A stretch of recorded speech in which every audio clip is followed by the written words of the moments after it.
예, 오늘 저희 창립 기념 주일인데요. 예레미야 31장 31절에서 34절까지의 본문으로 용서를 통해 하나님을 아는 새 언약 백성 교회라는 제목을 가지고 함께 말씀을 생각하고자 합니다. 오늘 매일 성경 본문이 요 31장 31절 요 부분이기도 합니다. 그 언약이라고 하는 것은 약속인데요. 두 계약 당사자가 어떤 내용을 가지고 계약을 맺는 겁니다. 근데 계약에 조항들이 있고요. 그래가지고 서로가 나는 이거를 지킬게, 너는 이걸 지켜라 라고 해서 조약을 맺습니다. 조약대로 잘 행하면 이런 혜택이 있고, 조약을 어기고 깨트리면 이런 불이익이 있다. 이런 게 계약이잖아요. 지금 이스라엘과 하나님도 사실은 애초에 시내산에서 하나님과 이스라엘 백성이 서로 조약, 계약, 언약이라고 하는 것을 맺었습니다. 나는 너의 하나님이 되겠고 될 테니 너희는 나의 백성이 되라. 조약의 내용은 율법의 규정들입니다. 이렇게 살면 너희가 복을 받고 하나님의 백성다운 삶을, 풍성한 삶을 누리게 될 것이다. 만약에 그 조약의 내용대로 행하지 않으면 너희가 재앙을 만나고 저주를 만나게 될 것이다 라는 거예요. 거짓말하면 벌 받는다가 아니라 거짓말하고 사는 인생이 저주잖아요. 그죠? 맹세를 해야지만 누군가가 내 얘기를 들어주는 인생은 참 불쌍하다. 이런 얘기가 있습니다. 그렇죠? 그러니까 이 율법의 조항이라고 하는 것은 그걸 어기면 벌 받아야 돼가 아니라 그것을 지키고 사는 것이 복된 삶이고, 그것을 어기고 사는 것 자체가 이미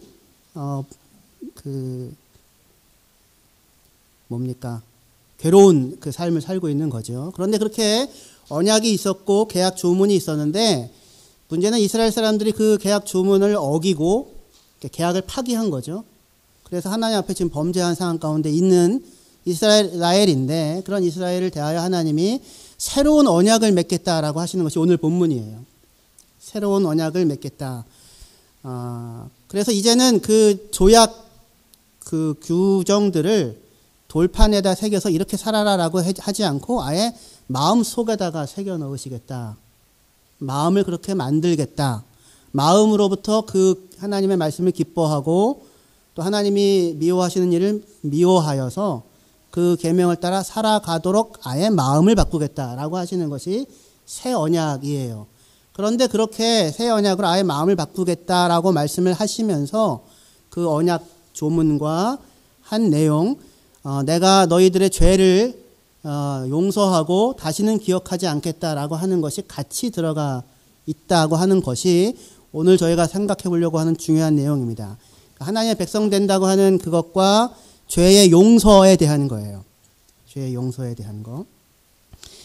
예레미야 36장 3절을 앞에 띄워주시고요. 제가 읽도록 하겠습니다. 유다 가문이 내가 그들에게 내리려 한 모든 재난을 듣고 각기 악한 길에서 돌이키리니 그리하면 내가 그 악과 죄를 용서하리라 하시니라. 이렇게 말씀하십니다. 하나님께서 예레미야에게 너는 가서 사람들에게 외쳐라. 너희가 하나님의 기준을 따라 살아가지 아니하면, 공평과 정의를 따라 살아가지 않고 폭력과 부패로 살아가면, 그러면 마침내 이 모든 재난을 만날 것이다. 그렇게 네가 얘기하면 사람들이 그 이야기를 듣고는 악한 길에서 돌이킬 것이고, 그러면 내가 그들의 악과 죄를 용서할 것이다 라고 하는 게 지금 하나님의 기대예요. 이거는 아주 상식적인 이야기입니다. 그대로 계속 살면 결국 망할 것이다 라고 하는 그 이야기를 들려주면 이스라엘 사람들이 자기들의 행하는 악에서 돌이키게 될 것이고, 그들이 돌이키기만 한다면 내가 그들을 용서할 것이다. 이게 말이 되는 이야기죠. 물론 이제 은혜이기도 하지만, 그런데 문제는 이겁니다. 하나님께서는 이렇게 이스라엘 백성을 용서하기를 원하시는데 이스라엘 백성은 자기들이 행하는 악에서 돌이키지 않았다라는 거예요. 그래서 이 이야기를 하는 예레미야를 오히려 가두게 됩니다. 36장 이후에요. 그 문서를 아예 태워버리고요. 하나님의 기대가 순진했죠. 악에서 돌이키면 용서할게 라고 했는데 오히려 그 얘기를 하는 사람을 가두어 버리고 그 문서를 태워버리는 일을 했던 겁니다. 그러니까 용서하시고 싶은데 용서를 할 수가 없는 상황인 겁니다. 악한 길에서 돌이킨다고 하는 것이 전제되지 않는데 용서한들 그게 무슨 의미가 있겠는가? 그죠? 용서를 하는 이유는 그 사람이 뭐 이뻐서가 아니라 그 죄에서 돌이켜서 다시 새로운 삶을 시작하고자 할 때에 그 옛 죄가 그의 발목을 잡아 새로운 삶을 시작할 수 없게 만드는 것에서 그를 풀어주는 은혜가 용서잖아요. 그렇죠? 그런데 문제는 이 사람들이 돌이키지 않는다라고 하는 상황입니다. 그러니 하나님이 용서하고 싶어도 용서할 수가 없는 거죠. 과거의 범죄에서 돌이킴 없이 지속적으로 잘못된 길을 가고 있는 사람들에게 용서를 해준들 그것은 다만 죄의 길을 더 가고 그 결과 자기도 죽고 남도 폭력의 피해자가 되게 하기 십상일 것입니다. 그래서 용서를 하시려면 반드시 뭐랑 같이 가야 되냐면 죄로부터의 돌이킴이라고 하는 것과 같이 가야지만 의미 있는 것이 될 거예요. 그죠? 그래서 하나님께서 죄에게서 돌이켜라. 그러면 내가 용서할 것이다. 이렇게 말씀을 하고 있습니다. 그런데 문제는 이거예요. 그렇게 해서 그들이 죄에서 돌이켰는가? 문제는 그렇지 않았다라는 것입니다. 한두 사람이 아니라 아무도 돌이키지 않았고 결국 죄의 결과로 포로로 흩어지고 말았습니다. 여기에 하나님과 그 백성의 딜레마가 있습니다. 여기에 첫 번째 언약, 신의 산 언약과 그 하나님 백성의 딜레마가 있는 것입니다. 오늘 말씀의 내용은 쉽지는 않아요. 어려워요. 그런데 짧아요. 그러니까 여러분들이 협조를 해 주셔야 돼요. 신의 산 언약의 딜레마는 뭐냐면 이 계약 규정이 있는데 너희가 지키면 산다인데 지키지 않으면 계약 파기의 결과를 얻게 될 거예요. 그런데 이스라엘 사람들이 하나님의 말씀을 안 지키고 하나님을 하나님으로 안 섬기고 하나님 아닌 거를 하나님으로 섬겨서 스스로의 삶도 파괴하고 이웃의 삶도 파괴하고 살고 있습니다. 그래서 지금 하나님이 선지자를 보내서 끊임없이 악에서 떠나 돌아오라, 악에서 떠나 돌아오라, 돌아오면 여호와께 돌아오면 내가 용서하리라, 내가 용서하리라 하는 거예요. 기대를 가지고 또 보내고 또 보내는데 문제는 이 사람들이 그 말을 듣지 않고 돌이키지 않고 계속해서 그 악의 길로 가는 것을 멈추지 못하더라라고 하는 것에 이 딜레마가 있는 것입니다. 하나님 입장에서는 용서하여 새롭게 관계를 맺고 싶은데 이 사람들은 악에서 돌이키지가 않습니다. 그러니 돌아오라 돌아오라 하는 얘기에 반응을 보이지 않으니까 하나님의 입장에서 도대체 어떻게 이 사람들을 내가 에브라임아 내가 도대체 너희를 어떻게 하랴? 이스라엘아 내가 도대체 너희를 어떻게 하랴? 방법이 없는 상황인 겁니다. 여기에 이제 하나님의 백성과 그 언약, 신의 산 언약 사이에 딜레마가 있어요. 돌이킴이 먼저 있어야 용서가 가능할까요? 아니면 용서가 돌이킴을 낳을 수는 없을까요? 그러니까 돌이킴과 용서는 서로 뗄 수가 없는 것인데 돌이킴이 없는 용서는 공허할 것입니다. 하지만 용서가 없다면 돌이킨다 했어도 용서가 없다면 돌이키면 방향성을 잃게 될 거예요. 탕자가 돌이킬 때 탕자가 돌이켜 왔는데 아버지가 그를 받지 않는다고 한다면 그 돌이킴은 방향성을 잃게 될 것입니다. 하지만 아버지가 그를 받고자 기다린다고 한다 할지라도 탕자가 돌이켜 돌아오지 않으면 아버지의 기다림은 공허할 거예요. 문제는 아무도 악한 길에서 떠나 돌이키지 않고 있었던 것이 이스라엘의 현실이었다라는 것입니다.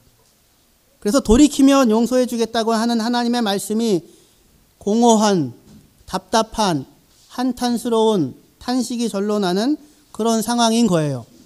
그런 상황에서 새 언약을 세우겠다라고 하나님이 말씀을 하시고 있습니다. 그리고 그들의 마음을 바꾸어서 그들의 마음에 내 법을 세워주고 그리고 다시는 그들의 죄를 기억하지 않겠다라고 하는 그런 용서에 대한 말씀이 같이 들어가 있어요. 자, 예수께서는 이 땅에 오셔서 예수께서 사역하실 때에 뜬금없이 느닷없이 사람들을 만나서 죄의 용서를 선언하시는 것들을 보게 됩니다. 마가복음 2장에 중풍병자를 만나게 되는데 그 중풍병자에게 내 죄가 용서받았다라는 이야기를 하게 됩니다. 내용이 어려운 관계로 집중을 하게 하기 위해서 그림을 해놨어요. 이게 지붕 뚫고 내리는 거죠. 예수님께서 그들의 믿음을 이 병자를 데리고 온 사람들의 믿음을 보시고는 네 죄가 용서받았다 이렇게 얘기를 하십니다. 또 하나 누가복음 7장에서 향유를 깨트리고 예수님께 부은 여인에 대하여서도 내 많은 죄가 용서받았다 그렇게 예수님께서 말씀을 하세요.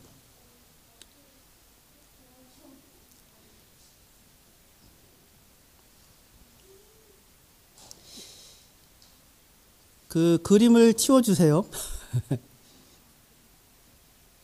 그러니까 지금 물론 예수님께서 사실은 느닷없이 뜬금없이 난데없이 중풍병자를 보고는 내 죄가 용서받았다라고 하시고 그리고 향유를 부은 여인에 대해서도 당신의 많은 죄가 용서받았다라고 이렇게 이야기를 하시고 계세요.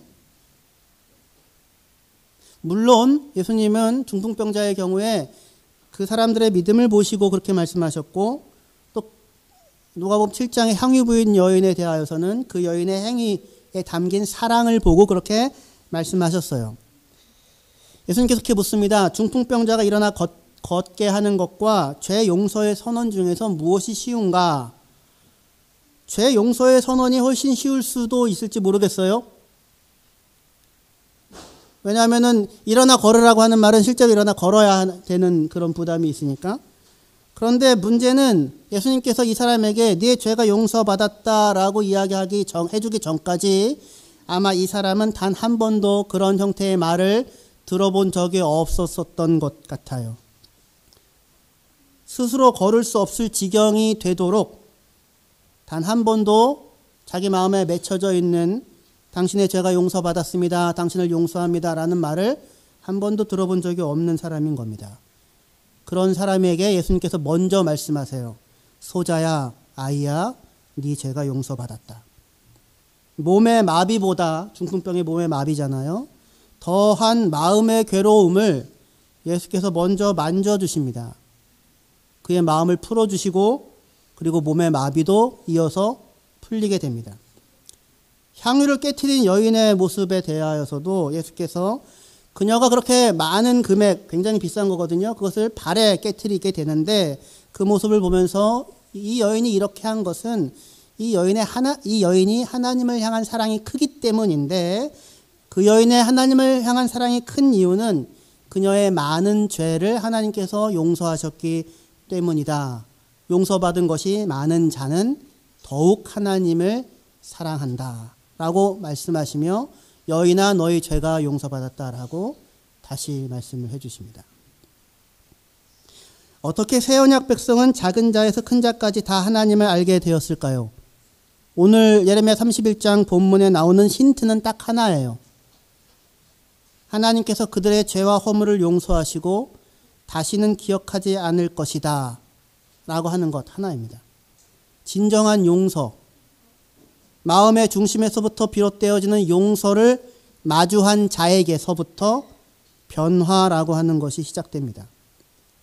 하나님의 모든 자비하심을 맛본 자에게서 심령의 새로워짐, 마음의 변화가 기대됩니다. 복음은 하나님께서 우리의 죄를 우리에게 돌리지 않고 자기 자신에게 돌려 그 값을 치르시고 우리를 용서하며 우리를 다시 받겠다고 하는 선포입니다. 수고하고 무거운 짐진 자들아 다 내게로 오라 내가 너희를 쉬게 하리라. 너희의 스스로의 짐을 해결하고 오라가 아니라 그 짐을 가지고 오라 내가 너희를 쉬게 하리라. 내 멍에를 메고 내게 와서 배우면 그러면 너희 마음이 쉼을 얻을 것이다 라고 하는 부름이 복음의 부름입니다. 용서한다라고 하는 의미의 히브리어는 크게 세 가지 정도가 쓰여지는데요. 우리가 생각하는 것과 달라요. 첫 번째 카파르라고 하는 말이 있는데 이 말은 덮는다, 피를 흘려 덮는다라는 말입니다. 도말한다라고 할 때요. 그러니까 히브리어에서 죄에 대한 용서는 그냥 선언적으로 너 용서해 줄게 이런 법은 절대로 없어요. 항상 죄에 대한 값을 치르고 용서를 합니다. 그런데 누가 값을 치르냐면 죄를 용서해 주는 그 자가 값을 치르고 용서를 선언하는 거예요. 그래서 지금 예수께서 모든 구약의 제사도 마찬가지죠. 제물을 자꾸 피를 흘린 것으로 제단에 뿌리고 용서라고 하는 것이 임하지 않겠습니까? 그러니까 용서한다는 말은 피를 흘려 그의 죄를 덮어주는 것으로 용서한다라는 말이 하나 쓰이고, 두 번째로 쓰이는 것이 나사라고 하는 말인데 가장 기본적인 의미는 들어 올려준다는 거예요. 들어 올려준다. 짐을 짊어져 준다. 근데 그게 용서한다라는 의미로 쓰여요.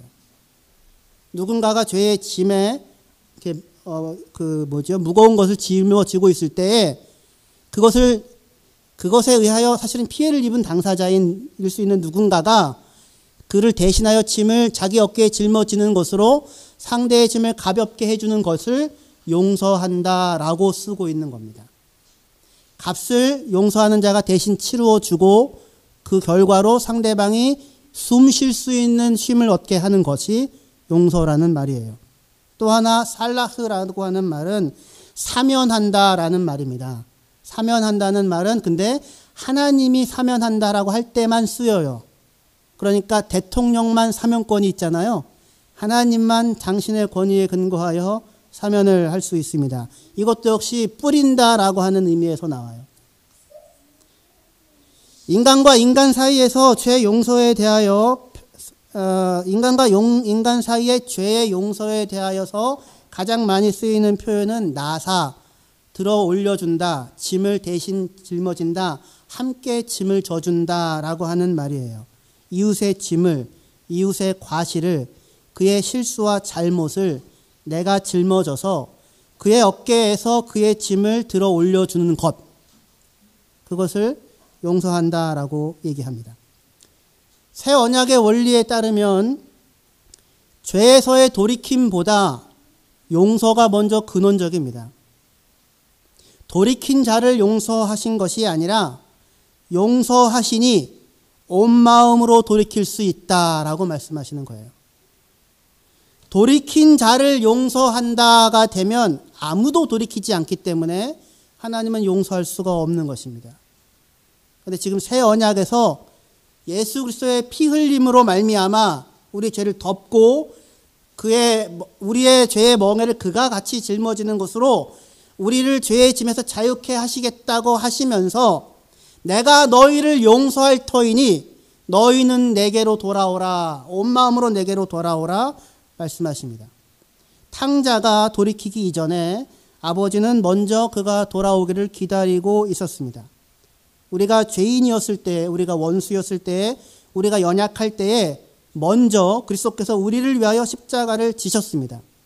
스스로 돌이킬 수 있다면, 스스로 돌이켜 회개하고 스스로 알아서 의롭게 살 수 있다면 용서는 필요하지 않고 새 언약도 필요하지 않을 것이며 시내산 언약으로 족할 것입니다. 시내산 언약에도 이미 범죄에 대한 속죄의 방법이 주어져 있었습니다. 속죄제, 속건제, 속죄일 등 다 있었어요. 그러나 그런 모든 것이 있었음에도 불구하고 이스라엘 백성은 스스로의 죄에서 벗어날 수가 없었습니다.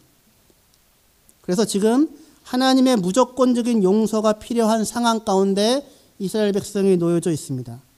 옛 언약의 실패를 전제하고서 그렇게 포로로 끌려간 자들을 향하여 하나님이 내가 너희를 돌이킬 것이니 너희는 나에게 돌아오라 라고 하며 용서를 말씀하고 있는 것입니다.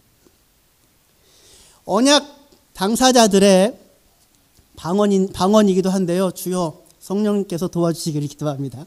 언약 당사자들의 쌍방적인 계약으로 당신과 내가 이것을 서로 지키겠다라고 하는 것으로 이스라엘과 하나님이 약속했는데 이스라엘이 그걸 지키지 못했어요. 그래서 새 언약은 뭐냐면 하나님께서 그 사람들의 마음에 아예 새로운 마음을 넣어주시겠대요. 성령으로 말하면 새로운 마음을 심어주시겠대요. 그러니까 누가 하시겠다는 겁니까? 하나님이 하시겠다는 거예요. 새 언약에서의 언약은 쌍방적이지 않고 일방적이에요. 일방적으로 하나님께서 스스로 돌이킬 수 없는 사람을 성령을 통하여 마음을 새롭게 하셔서 돌이키시는 일을 하나님께서 하시겠다고, 하나님께서 그 일을 짊어지시겠다고 하고 들어오시는 것입니다. 그리고 그렇게 될 때에 그렇게 그 은혜와 용서를 경험하고 하는 자들이 성령으로 말미암아 하나님의 은혜와 용서를 알고서, 자비하심을 알고서 자기 자신의 모든 몸을 그에 대한 반응으로 내어주는 것, 그것이 지금 새 언약의 작동 방식입니다.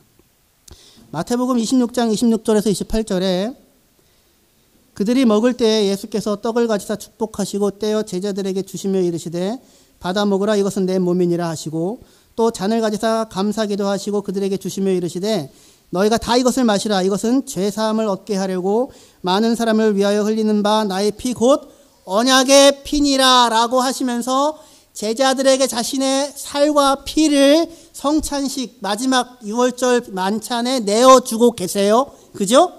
언약의 피니라라고 하면서 언약의 피를 뿌리시고 계시고 자기의 살을 내어주고 계십니다. 제자들은 이것을 먹지요. 그런데 이것을 먹고 난 제자들이 그날 밤 다 어떻게 합니까? 다 예수를 부인하고 도망가죠. 다 예수를 부인하고 도망갈 제자들을 향하여 예수께서 그들의 죄를 용서하기 위하여 당신의 피를 흘리시고 당신의 살을 먼저 내어주시는 것입니다.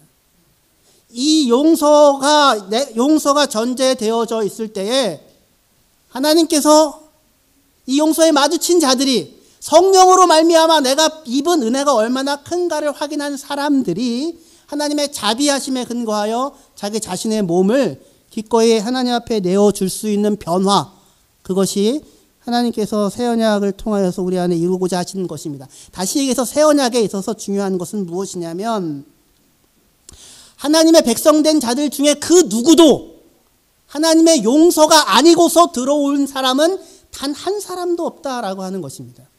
이 얘기하려고 제가 지금까지 해왔습니다. 하나님의 백성으로 들어온 사람들 가운데 단 그 어느 누구도 예수 그리스도의 피 흘림과 용서와 사랑이 먼저 시작되었고 먼저 전제되지 않았다면 그 누구도 스스로 돌이켜 들어올 사람은 한 사람도 있을 수 없었는데 하나님께서 이 일을 먼저 시작하셨다라고 하는 것입니다.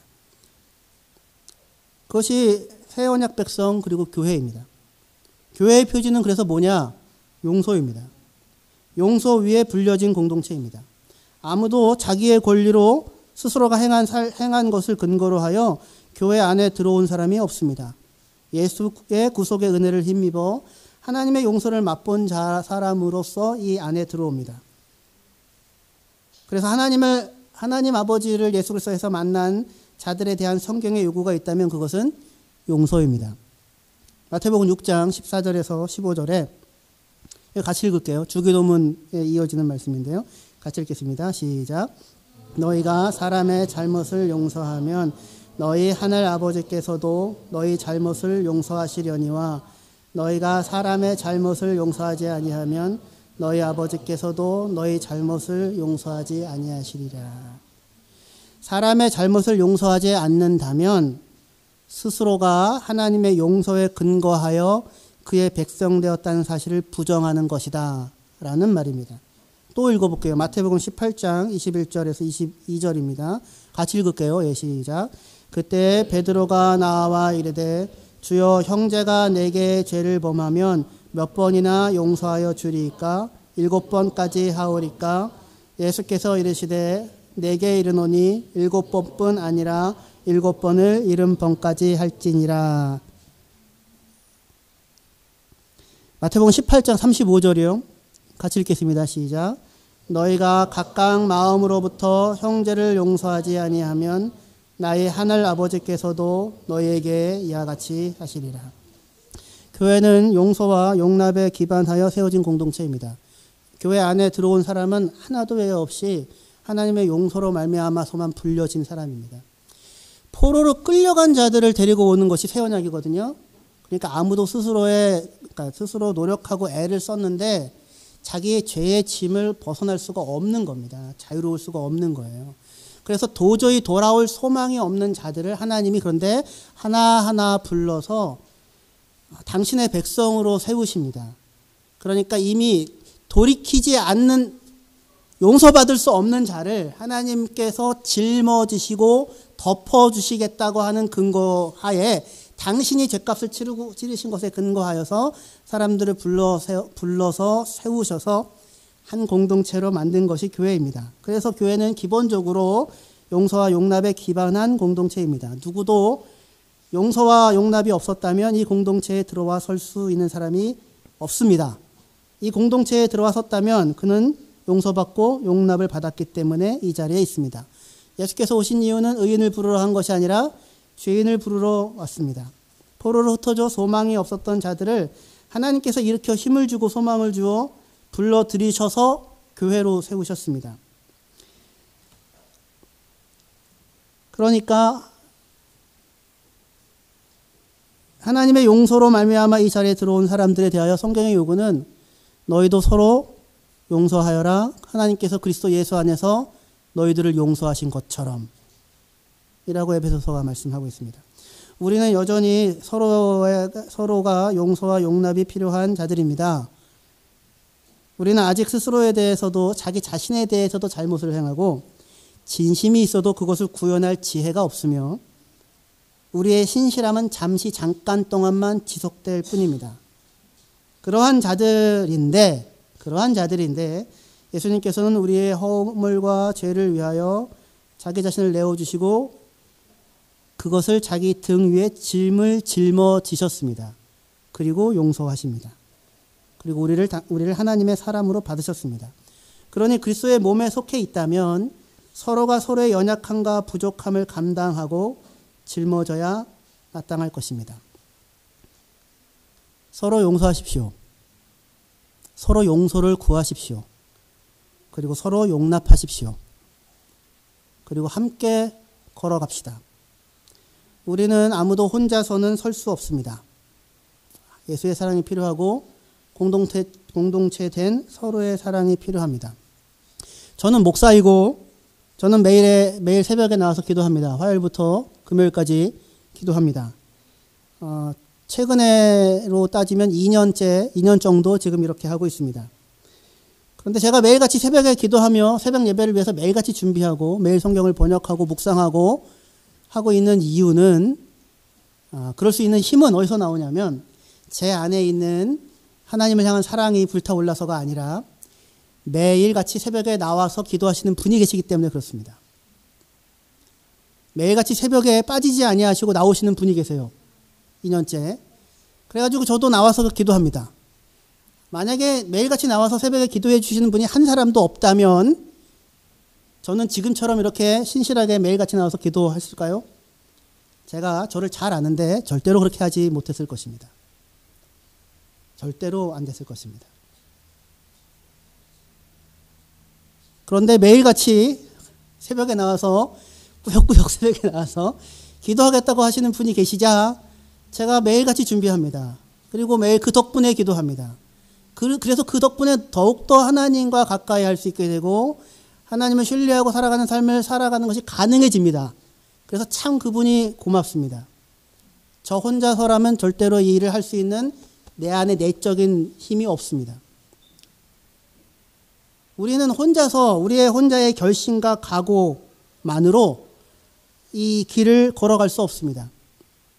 서로가 서로에 대하여 무거운 짐일 수도 있겠지만 그러나 서로가 있기 때문에 우리는 혼자서는 절대로 짊어질 수 없는 짐을 짊어지고 혼자서는 성취할 수 없는 자리에 도달하며 혼자서는 만들어낼 수 없는 것들을 만들어낼 수 있습니다. 죄에 대한 용서는 짐을 짊어지는 것이라고 하지 않았습니까?